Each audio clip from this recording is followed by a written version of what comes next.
नमस्कार मित्रांनो, ठरलं तर मग या आजच्या भागामध्ये अस्मिता ही फोन करून तन्वीला सांगत असते की आज सायली धावत होती दूध वर जाईल म्हणून, तर मम्मा तिच्यावर खूपच चिडली आणि जेव्हा मम्माला हे खरे सत्य समजेल तेव्हा तर ती खूपच चिडेल असेल। तेव्हा तन्वी म्हणते की आपण एक असं परिस्थिती निर्माण करायची की सायली नेमकं धावण्याचा प्रयत्न करेल आणि ती धावता धावता पडेल, म्हणजे तिला हॉस्पिटलला नेले जाईल आणि तेथे गेल्यानंतर सर्वांना समजेल की सायली खरंच प्रेग्नेंट नाही। तेव्हा तर खूप मजा येईल आणि त्यावेळी आगीत तेल ओतण्यासाठी तू तर तेथे असशीलच, त्यामुळे तू सर्वांसमोर सांगायचे की अर्जुन आणि सायली हे खोटे नवरा बायको आहे आणि इतक्या दिवस ते नाटक करत होते आणि तो वाद तू इतका वाढव की ते दोघं नवरा बायको नाही हे सिद्धच झाले पाहिजे, तोपर्यंत वाद चालूच ठेव। तेव्हा मात्र अस्मिता खुश होते आणि तन्वी खूपच छान डोकं लढवले असे खुश होऊन बोलते। तेव्हा अस्मिता म्हणते की आजच मी सायलीला पाडण्यासाठी काहीतरी प्लॅन करते, म्हणून ती खुश होते आणि प्लॅनची तयारी करतच असते। इकडे अर्जुन आपल्या रूममध्ये असतो आणि ते सायलीची प्रेग्नन्सी म्हणजे त्याचाच विचार करत असतो की कल्पनाला किती आनंद झाला आणि ती किती असता सध्या सायलीची काळजी घेते। तेवढ्यात चैतन्य धावतच येतो आणि ही फाईल घे असे बोलत तो म्हणत असतो की इतक्या घाईने माझं काही आवरलेलेच नव्हते असे बोलून तो बेडवर बसतो, तर समोर जो काही अर्जुनचा फोटो लावलेला असतो त्याकडे त्याचे लक्ष जाते आणि त्या फोटोजवळ येत तो अर्जुनला विचारतो की काय आहे तुमच्या प्रेग्नन्सीचे हे सत्य इथपर्यंत येऊन पोहोचले का? सायली वहिनी प्रेग्नेंट नाही हे अजून सुद्धा का लपवले, तुम्ही का सांगितले नाही? अर्जुन म्हणतो की कसे सांगणार, कारण मम्मा तर खूप एक्सायटेड आहे आणि तिला हर्ट कसे करायचे ते समजत नाही। तेवढ्यात कल्पना ही चैतन्यासाठी कॉफी घेऊन येते आणि अर्जुनला विचारते की अर्जुन तू मित्राला गुड न्यूज वगैरे सांगितली की नाही? तेवढ्यात सायली सुद्धा येते। कल्पना लगेच सायलीला विचारते की काय ग, तू वर खाली का येत असते आणि चैतन्याला कॉफी घेऊन तू येऊ नये, तुला वर खाली होऊन त्रास होऊ नये म्हणून मी चैतन्यासाठी कॉफी घेऊन आले आणि तू जर आता माझे ऐकले नाही तर मी तुला बांधूनच ठेवील। तेव्हा सायली ही विचारतच असते तर चैतन्याला खूप हसू येते। तेव्हा अर्जुन हा चैतन्याला शांत राहण्यासाठी खुणावून बोलत असतो, तर कल्पना म्हणते की अरे अर्जुन तू मित्राला सांगितले की नाही गुड न्यूज काय आहे? तेव्हा चैतन्य म्हणतो की मावशी तूच सांग ना ग, काय इतकी मोठी गुड न्यूज आहे? तेव्हा कल्पना म्हणते की अरे तू काका होणार आणि सायली आणि अर्जुन आई बाबा। तर चैतन्य हा आनंद झाल्याचे नाटक करतो आणि काय सांगतेस मावशी, किती आनंदाची बातमी दिली, मी लवकरच सर्वांना हे सांगणार। कल्पना म्हणत असते की अरे इतक्या लवकर तू कुणाला सांगू नको, चोरवटी भरल्याशिवाय, तू घरचाच आहे ना त्यामुळे तुला सांगितले। चैतन्य म्हणतो की हो मी काका होणार, मला खूप आनंद वाटतो। कल्पना म्हणत असते की मी तर जेव्हा बाळाचा चेहरा बघेन ना तेव्हा अख्ख्या शहराला पार्टी देणार, सर्वत्र पेढे वाटणार आणि आनंदाने माझा नातू येणार असे सांगणार। त्यावर ती सायलीला म्हणत असते की इतक्यात तू खाली येऊ नको आणि माझ्या रूममध्ये जा, पुस्तक वाचत बस, कारण हे दोघे इथे गप्पा करत बसतील, तुला त्रास होईल आणि जे काही प्रेग्नन्सीच्या काळात हे बायकांच्या चेहऱ्यावर तेजस येत असते ते कसे येणार, तुझा चेहरा तर पास सुकून गेला। तर सायली हो बोलत असते आणि कल्पना तेथून निघून जाते। तर चैतन्य सुद्धा अर्जुन आणि सायलीला चिडत म्हणतो की मला तर खूपच आनंद होतो कारण मी एका बाळाचा काका होणार।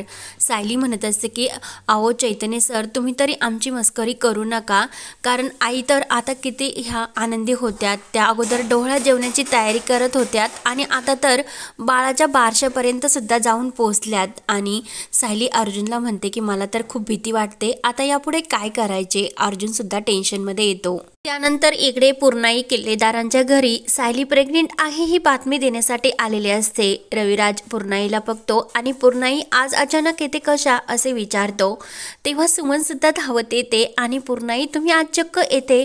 तेव्हा पूर्णाई म्हणते की हो एक बातमी देण्यासाठी आले आणि ती आनंदाची आहे की दुःखाची, मला आनंद मानू की काय करू ते समजत नाही, तेच विचारण्यासाठी येथे आले आणि ती बातमी तुम्हाला सांगू की नको असे वाटते। तर रविराज म्हणत असतो की पूर्णाई आता तर माझ्या मनाचा दगडच झालेला आहे, कारण जेव्हा अनेक जखमा ह्या वारंवार होत असतात तेव्हा त्यातून रक्त येणे सुद्धा बंद होते, त्यामुळे आता जे काही असेल ते अगदी सहजपणे सांगा, कारण मी आता त्याचा काही माझ्या मनावर परिणाम होणार नाही। तर पूर्णाई जिच्या डोळ्यातून पाणी येते तेव्हा लगेच सुमन त्यांच्यासाठी पाणी घेऊन येते आणि कॉफी आणायला निघते। तर पूर्णाई म्हणते की नको सुमन। तेव्हा लगेच पूर्णाई आजी सांगते की सायली प्रेग्नेंट आहे। सायली आई होणार आणि अर्जुन बाबा. तर मी कालपर्यंत विचार करत होते की अर्जुनच्या आयुष्यातून मी सायलीला बाहेर काढेन आणि परत आपल्या तन्वीला अर्जुनच्या हे म्हणजे बायकोचा हक्क देईल आणि तन्वीचं जे काही बाळ आहे ते परतोंड म्हणून माझ्या मांडीवर खेळायला हवे होते अशी माझी इच्छा होती.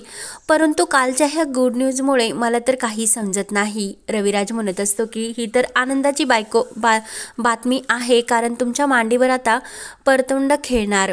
तेव्हा पूर्णाई म्हणते की ते माझ्या प्रतिमाच्या म्हणजे तन्वीच्या मुलीचं पाहिजे नव्हते आणि प्रतिमाला मी आत्ता काय उत्तर देऊ. तेव्हा सुमन म्हणते की पूर्णाई आता हा विचार डोक्यातून काढून टाका. रविराज म्हणतो की ज्या दिवशी अर्जुन लग्न करून सायलीला घरामध्ये घेऊन आला होता त्या दिवशीच माझी पूर्ण आशा मोडली होती आणि मी सुद्धा तुम्हाला एक आनंदाची बातमी देतो की मी सुद्धा तन्वीचं लग्न एका अशा मुलाबरोबर करण्याचं ठरवलं की तो आयुष्यभर आपल्या तन्वीवर प्रेम करेल आणि विपुल नाव आहे त्याचं. ते ऐकून पूर्णाई आजीला तर धक्काच बसतो. त्यानंतर इकडे चैतन्य अर्जुनला खूप हसून सांगत असतो की तुम्ही जगाच्या खूप पलीकडे जाऊन हा मार्ग शोधून काढला, कारण काही हे वैज्ञानिकमुळे आणि सायन्समुळे हे आईबाबा होऊ शकतात, पण तुम्ही त्या पलीकडे जाऊन सुद्धा ते प्रयोग सिद्ध केला आणि वेगळेच असे आईबाबा होतात.